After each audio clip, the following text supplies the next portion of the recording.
क्या आपने कभी सोचा है कि राधा रानी जिस भी भक्त पर अपनी कृपा बरसाती है, तो क्या कोई संकेत प्राप्त होते हैं भक्त को? हाँ, तो जब भी राधा जी कृपा करती है अपने भक्तों पर, पर्सनली निजी भक्तों पर, जो लंबे टाइम से नाम जप में लगे होते हैं, साधना में लगे होते हैं, उनको श्री जी संकेत देती है।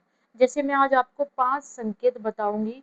यदि आप ध्यानपूर्वक इन 5 संकेतों को सुन करके इनको आप एनालिसिस करें कि कहीं ये सारी चीजें आपके साथ तो घटित नहीं हो रही।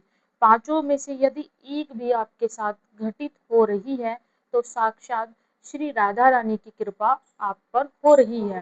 क्योंकि बहुत सारे जो साधक होते हैं, उनको नॉलेज नहीं होती इस विषय में, तो उनको ऐसा लगता है कभी कभी कि ये ना जाने क्या हो रहा है मेरे साथ, बट ऐसा नहीं है।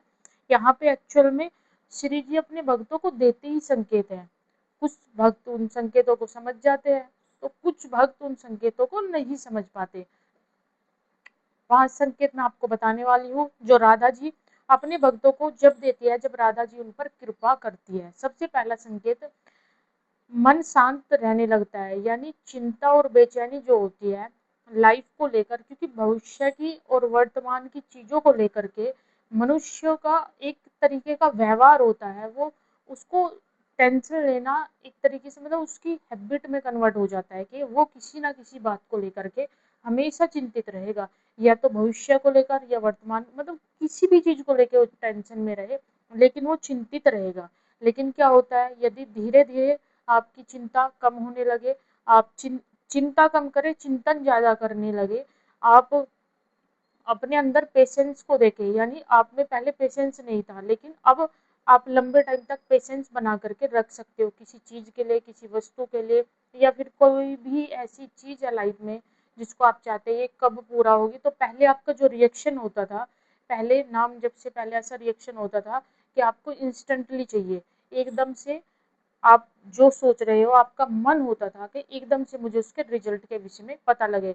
लेकिन अब क्या है, आपका मन शांत रहने लगा है, और सबसे अच्छी बात कि आपके अंदर पेशेंस आ चुका है। ये पहला संकेत होता है कि श्री राधा रानी की कृपा आप पर हो रही है। क्योंकि जब मनुष्य का जो मन होता है, उसको काफी विचलित कर देता है, और जिसका मन ही विचलित होता है, ना उसकी भक्ति हो पाती है, ना ही वो व्यक्ति अपनी लाइफ में कुछ कर पाता है।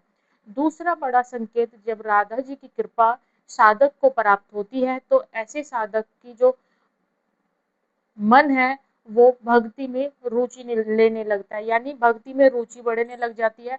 भजन, कीर्तन, नाम जप, ये सारी चीजों में आपका जो मन है अपने आप भागने लगता है। मतलब आपका मन करता है कि और ज्यादा नाम जप करूं, या फिर आप भगवत गीता का अध्ययन करते हैं तो आपका मन करेगा कि भगवत गीता का अध्ययन करो। क्योंकि शास्त्रों का अध्ययन करना, शास्त्रों का अध्ययन सिर्फ और सिर्फ गुरु कृपा से, या श्रीमती श्री राधा रानी या ठाकुर जी की कृपा से ही साधक कर पाता है। क्योंकि शास्त्रों को देखने का अधिकारी भी वह होता है जिस पर गुरु कृपा हो या किशोरी जी की कृपा हो।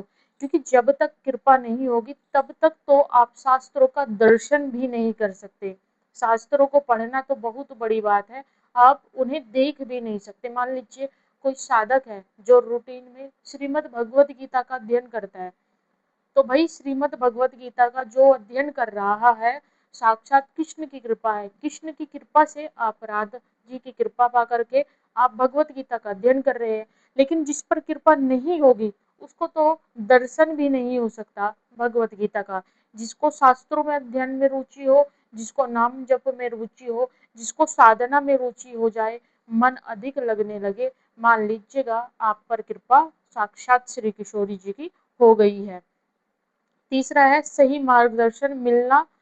मतलब आप अपनी लाइफ में कोई भी गलत ना तो डिसीजन लेते हैं, ना कोई आप गलत कार्य करते हैं, आप गलत मार्ग पर चलते ही नहीं है। क्योंकि ना तो आपको गलत बातें सुनना पसंद होगी, ना ही आप किसी के साथ गलत करना पसंद करेंगे। यदि आपके अंदर भी ये व्यवहार है, आप किसी का गलत नहीं करते, गलत नहीं सोचते, तो डेफिनेटली ये कृपा किससे होता है। क्योंकि ये कलयुग है, कलयुग में आपको पता है इस समय पर क्या क्या चीजें कितने बुरे तरीके से सभी के सामने आ रही है। तो इसलिए सबसे बड़ी बात है, यदि कोई व्यक्ति हमेशा अच्छा सोचता है, अच्छा करता है, लोगों के लिए अच्छा सोचता है, तो ये सबसे बड़ी कृपा मानी जाती है। चौथा जो बड़ा फायदा होता है, नाम जप में आनंद आने लगे। ये भी कृपा होती है, ये साक्षात श्री किशोरी जी की कृपा ही मानिएगा, जिस साधक को नाम जप में रुचि होने लगे।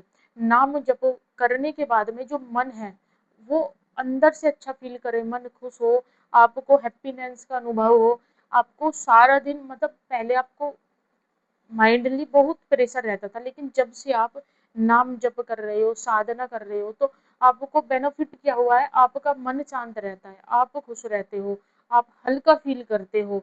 तो ये सारा नाम का प्रभाव तो है, लेकिन संग में ये श्री किशोरी जी की कृपा भी है, इसको कृपा बोला जाता है।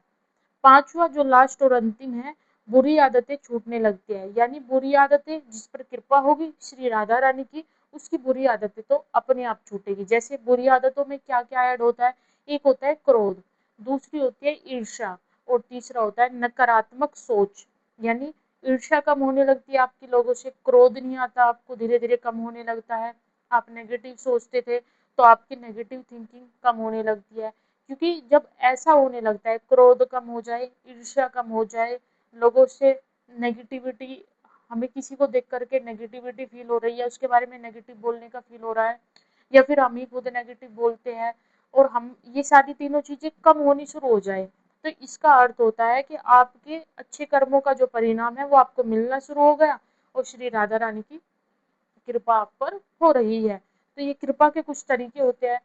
कभी कभी साधक इनको फील कर लेता है, तो बहुत से साधक इनको फील नहीं कर पाते। आपको कौन सी कृपा प्राप्त हो रही है पांचों में से, प्लीज मुझे कमेंट्स में जरूर बताएं, और वीडियो